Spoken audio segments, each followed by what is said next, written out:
Well,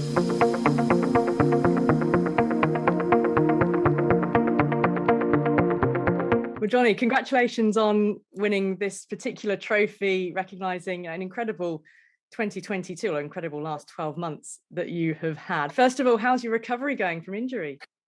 Yeah, it's only at the start of that cycle, really. So I had surgery 2 weeks ago. I went down to see the specialist a couple of days ago, and they were happy. So I've had my staples out and what have you. So yeah, in the coming days there'll be something that comes out, and I'll be able to update a few more people on exactly what I've done and timescales and know a bit more about it. So it's one of those that's a bit frustrating because healing, you don't know how quickly some things heal, some things may not. There's setbacks and what have you, but it's just a setback in the grand scheme of careers, and you've just got to take it forward and look at it in a different way. You got your dog in the background, I can see, keeping you company. He's just popped on, yes. Sorry. No. He's a welcome addition.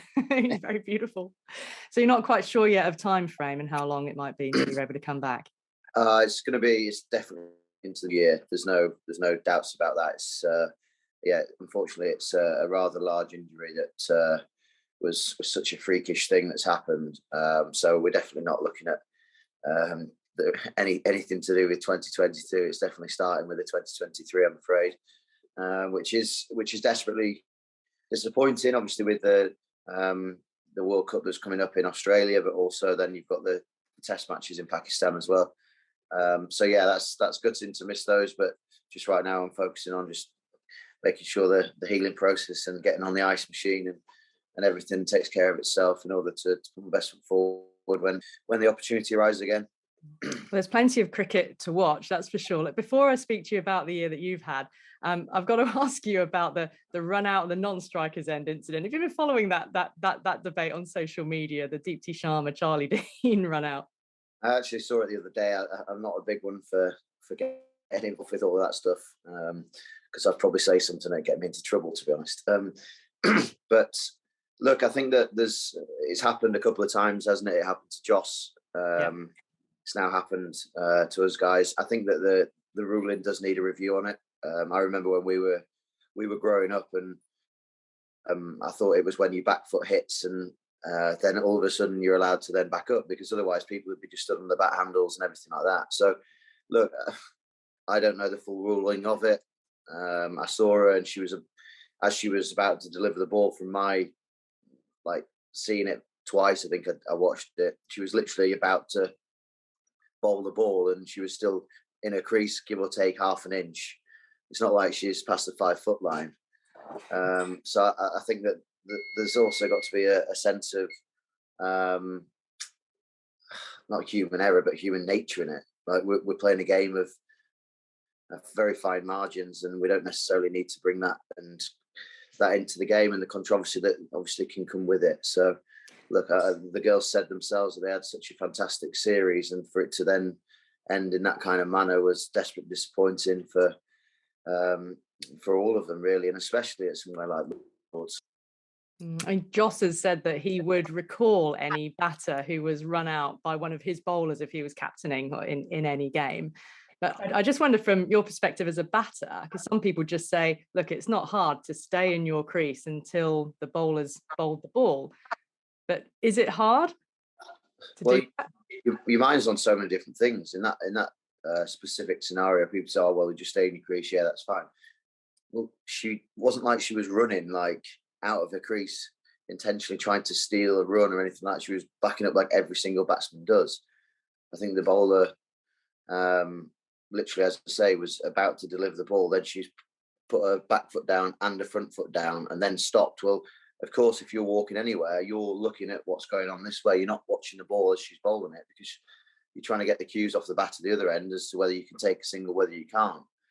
So we've just got to be a bit careful on how it's interpreted and how we go about it. But it might be simplifying the rule of, right, as soon as your back foot touches, and are they in the ground? As soon as your front foot touches, and are you in the ground? And then as soon as that front foot then does touch, you're fine to leave it. So then you take all of the, oh, well, this and that and everything else out of it. We simplify the rule and say, well, when the front foot touched, were you in your ground? Yes, no. It's like a run out. Are you on the line? Are you behind the line? And no ball. Are you on the line? Are you behind the line? So it takes all of the bit around. Oh well, I did warn her, but she didn't understand. Or the umpire did warn her or didn't warn her. He said, she said, I said, I didn't understand. All of this stuff. It actually takes everything out of it. But I would agree with Josh, especially in such a game like that. You would, I fully believe that he would recall whoever it was, because that's just it's not in our nature, really. It's not in our team's culture and whatever. We wouldn't feel comfortable winning a game like that, if you like. I mean, the laws allow it. Is it? Would you take it out of the law and say, actually, a dismissal for that is too harsh a punishment, like punish a batter in some other way if they are moving out of their ground? Well, I think that is, well, I probably don't know the rules, and probably should, but there's 5-run penalties and everything like that, isn't there, for other minor things. You also don't want kids to be growing up going, oh, well, I found a new way of getting this person out. Cheap wicket.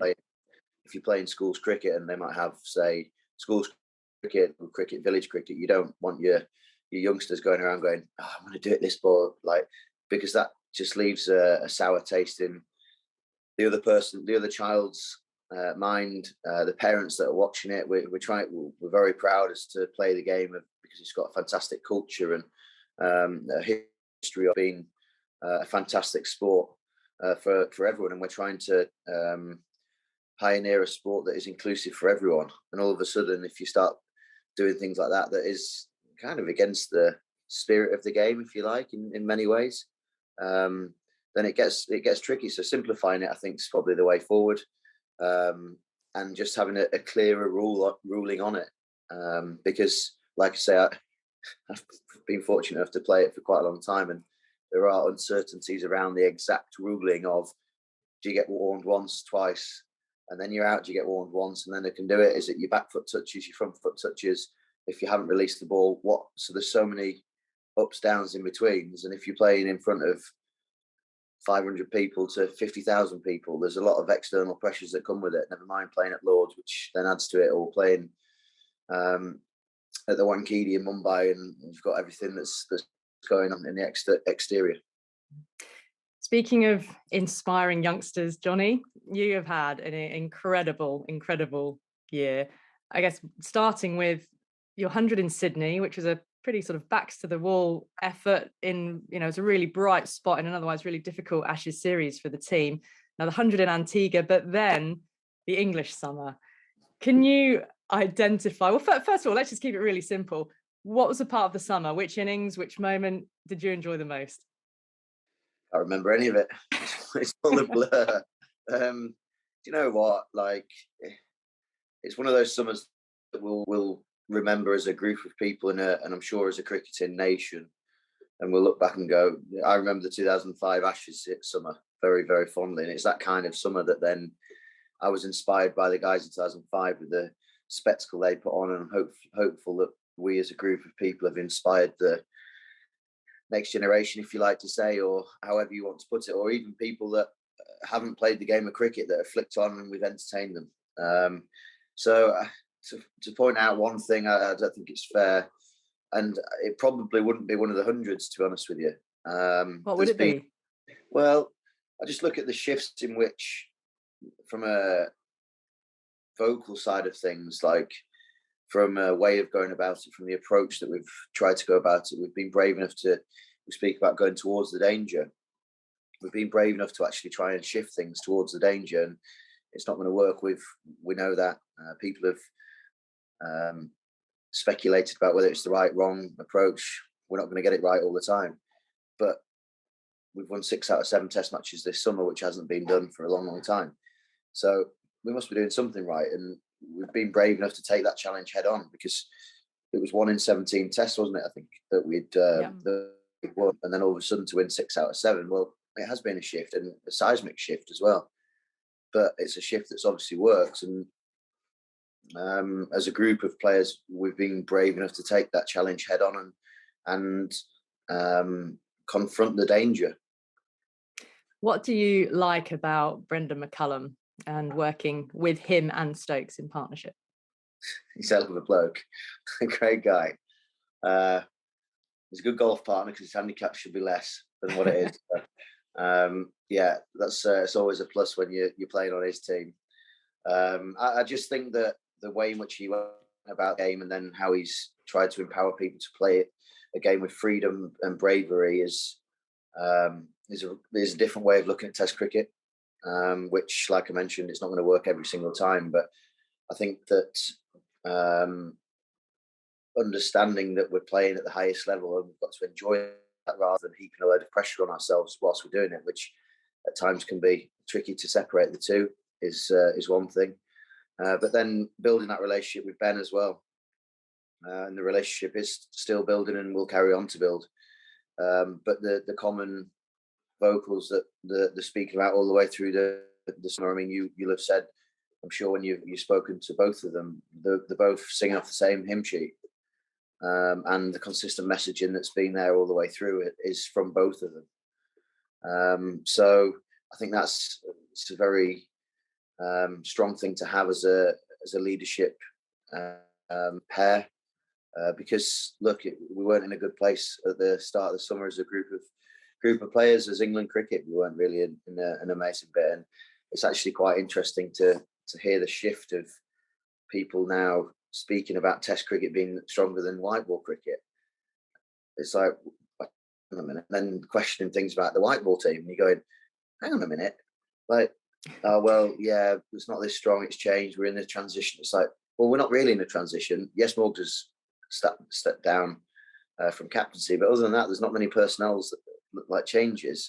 The bowlers haven't been fit. We're missing 5 or 6 people from the white ball team that was we would have liked, but that's exactly the same as what happened in the red ball side.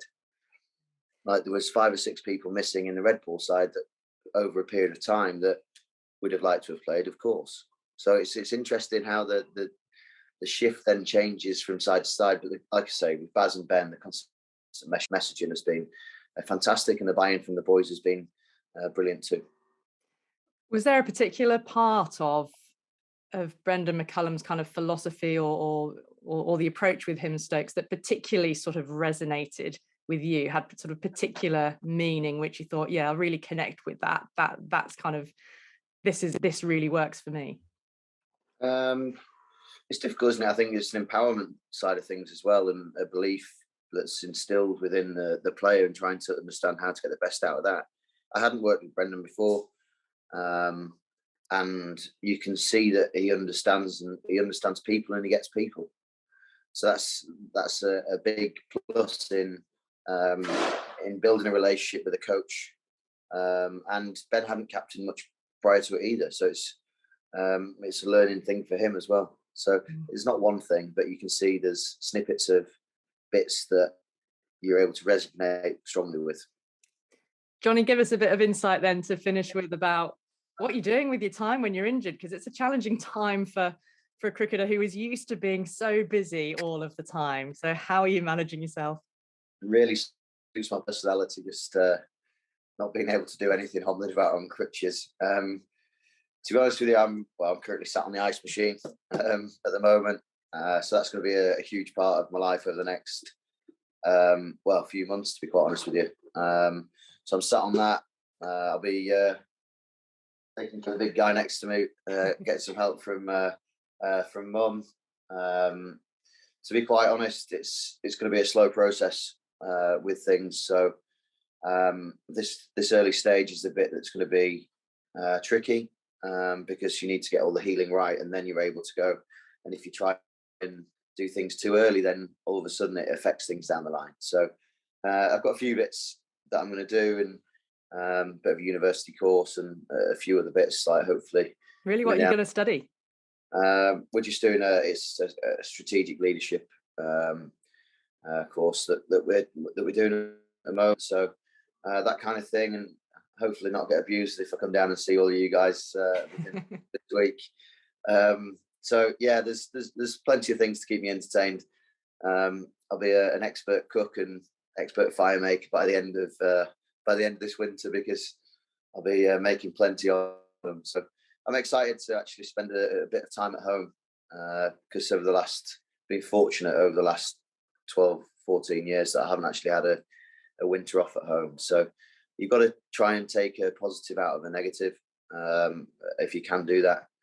So spending a bit of time here with family, loved ones, see some of my friends that you don't get to see through the winter, throw some clothes out, clear the wardrobe out. I've not worn that in 5 years because I've been living out of a suitcase. So donate them to charity. All of the normal stuff that that sometimes you can take for granted. I'll be doing, because we're not going and transitioning from Australia to Pakistan to South Africa to wherever it may be. That's what I'll be doing. Well, we're looking forward to seeing you at the lunch, definitely. And congratulations on the year that you've had and on winning the Bob Willis Trophy from the Cricket Writers Club. Cheers. Thank you ever so much. And no, I really appreciate it, and really excited to be back out there, and hopefully I do well, so you're writing good stuff and not the other stuff going forward. Always good stuff.